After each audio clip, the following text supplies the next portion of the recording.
எனக்கு அருமையானவர்களே, ஆண்டவராய் இயேசு கிறிஸ்துவின் இனிய நாமத்தில் உங்கள் ஒவ்வொருவருக்கும் என்னுடைய அன்பின் வாழ்த்துக்களை தெரிவிப்பதில் மகிழ்ச்சி அடைகிறேன். ஒரு அழகான நீரோடு, அழகான இயற்கையோடு சேர்ந்து தேவனுடைய வார்த்தைகளை உங்களோடு பேசுவதில் நான் மகிழ்ச்சி அடைகிறேன். இந்த பரவி போய்கொண்டிருக்கிற இந்த நீரோடையே நாம் பார்க்கிறோம். தேவனுடைய பிள்ளைகளும் அப்படித்தான். தேவனுக்காகவே பரவி பாய்கிற நீரோடையைப் போலவே இருப்பார்கள். நீரோடையில் நடப்பட்ட மரங்களைப் போலவே நீங்களும் நானும் வாழ்வதற்காக தேவனுடைய ஆசீர்வாதம் என்றென்றைக்கும் உங்களோடு இருப்பதாக. அன்றைக்கு பிலேயாம் என்ற ஒரு மனிதன் இஸ்ரவேல் மக்களுடைய வாழ்க்கையை குறித்து பார்க்கிறார். சபிப்பதற்கு மாறாக அவர்களை ஆசீர்வதிக்கிறார். பாலாக்கனுடைய எல்லா திட்டங்களுக்கு மேலாக கர்த்தருடைய ஆசீர்வாதம் அந்த ஜனங்கள் மேல் இருக்கிறதை பிலேயாம் பார்க்கிறார். அப்பொழுது இஸ்ரவேல் மக்களுடைய அழகை பார்க்கிறார். அவர்கள் மேல் இருக்கிற ஆசீர்வாதத்தை பார்க்கிறார். அவருடைய மேன்மைகளை பார்க்கிறார். அவன் அந்த இடத்துல தரிசனமாக, தீர்க்க தரிசனமாக இந்த வார்த்தையை உரைக்கிறதை பார்க்கிறோம். எண்ணாகமம் புஸ்தகம் 24வது அதிகாரம் 5வது 6வது வசனத்தில் இப்படி சொல்கிறான்: யாக்கோபே, உன் கூடாரங்களும் இஸ்ரவேலே உன் வாசஸ்தலங்களும் எவ்வளவு அழகானவை. யாக்கோபே, உன்னுடைய கூடாரம், இஸ்ரவேலே உன்னுடைய வாசஸ்தலம் எவ்வளவு அழகானவைகள் என்று சொல்லிட்டு அவைகளை எப்படி ஒப்பிடுகிறார் தெரியுமா? அவைகள் பறவை பாய்கின்ற ஆறுகளை போலும். ஒரு அழகான தெளிந்த நீரை இந்த நீரோடையில் பார்க்கிறோம். பறவை பாய்ந்து கொண்டிருக்கிற ஆறுகளைப் போல அதை பார்க்கிறோம். அப்படித்தான் அவர்கள் வாழ்வை பார்த்தார். கலங்கம் இல்லாத அழகான தெளிவான ஒரு ஆசீர்வாதமான வாழ்க்கையை பார்க்கிறார். சொல்லுகிறார், நதியோரத்தில் உள்ள தோட்டங்களை போலவும் கர்த்தர் நாட்டின சந்தன மரத்தை போலவும் தண்ணீர் அருகே உள்ள கேதுரு விருட்சத்தை போலவும் இருக்கிறது என்று சொல்லுவார். ஆம், எனக்கு அருமையானது.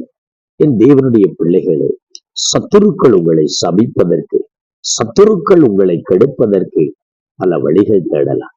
ஆனால் கர்த்தருடைய பிள்ளைகளின் ஆசீர்வாதமோ பெரியது பெரியது. அவர் நம்மேல வைத்திருக்கிற கிருபை பெரியது பெரியது. ஆண்டவருடைய ஆசீர்வாதமும் நம்மேலும் அப்படித்தான் இருக்கிறது.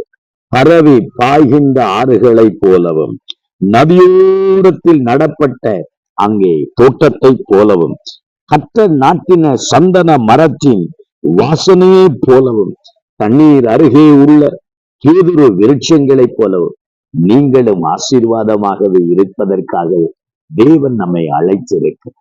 ஆம், எனக்கு அருமையானது. தேவனுடைய பிள்ளைகள் ஆசீர்வதிக்கப்பட்ட பிள்ளைகள் தான். ஆசீர்வாதமாய் இருக்க வேண்டும் என்றுதான் தேவன் விரும்புகிறார். இன்றைக்கு உங்கள் வாழ்க்கை ஆசீர்வாதமாய் நீங்கள் வாழ்கிறீர்களா? ஐயோ, என் வாழ்க்கை காய்ந்து போன, வறண்டு போன, அங்கே நிலத்தை போல் இருக்கிறது என்று சொல்லுகிறீர்களா? கனியற்ற திராட்சை செடியை போல நான் இருக்கிறேன் என்று சொல்லுகிறீர்களா? என்னால் எந்த நன்மையும் இல்லை என்று நினைக்கிறீர்களா? இன்றைக்கு கர்த்தர் உங்களை ஆசீர்வதிப்பாராக. கர்த்தருடைய ஆசீர்வாதம் உங்கள் சிரசு மேல் என்றென்றைக்கும் தங்குவதாக. உங்களுக்காக நான் ஜெபிக்கட்டுமா? உங்கள் வாழ்வில ஆசீர்வாதத்தை இழந்து நின்றீர்களா? அந்த இடத்தில் கேளுங்க, என்னையும் ஆசீர்வதியும் என்று கேளுங்க. கர்த்தர் உங்களை ஆசீர்வதிப்பாராக. உங்களை நேசிக்கிறங்கள் தகப்பன், உங்களுடைய பிள்ளைகள் ஒவ்வொருவரையும் ஆசீர்வதியும். ஆண்டவரே, பறவை பாய்கின்ற நதியை போலவும், நீரண்டையில் நடப்பட்ட மரத்தை போலவும், ஆண்டவரே வாசனை தருகிற சந்தனத்தை போலவும், ஆண்டவரே தண்ணீர் அண்டையில நாடப்பட்ட கேதுருக்களை போலவும் உங்களுடைய பிள்ளைகள் செழிப்பார்களா, ஓங்கி வளர்வார்களா? இந்த நாட்கள் யார் யார் ஆண்டவரே ஒரு ஆசீர்வாதம் இல்லாத வாழ்க்கை என்று நினைக்கிறார்களோ, சாபக்கேடான வாழ்க்கையா நினைக்கிறார்களோ, இன்றைக்கு ஒவ்வொருடைய வாழ்க்கைக்குள்ளும் பரிசுத்த ஆவியானவர் கிரியை செய்வீராக. ஒவ்வொருவரின் நன்மைகள் நிரப்பட்டு ஆண்டவரே அவர்களை ஆசீர்வதியும். அவர்களின் கைகளின் பிரயாசத்தை ஆசீர்வதியும். அவருடைய குடும்பத்தை ஆசீர்வதியும். அவருடைய பொருளாதாரத்தை ஆசீர்வதியும். பிள்ளைகளை ஆசீர்வதையும், மனைவி கணவனை ஆசீர்வதையும், போக்கை வரத்தை ஆசீர்வதையும் இயேசுவின் நாமத்தினால் ஒவ்வொரு மேலும் ஆசீர்வாதம் தங்கும்படி ஜெபிக்கிறேன் நல்ல பிதாவே.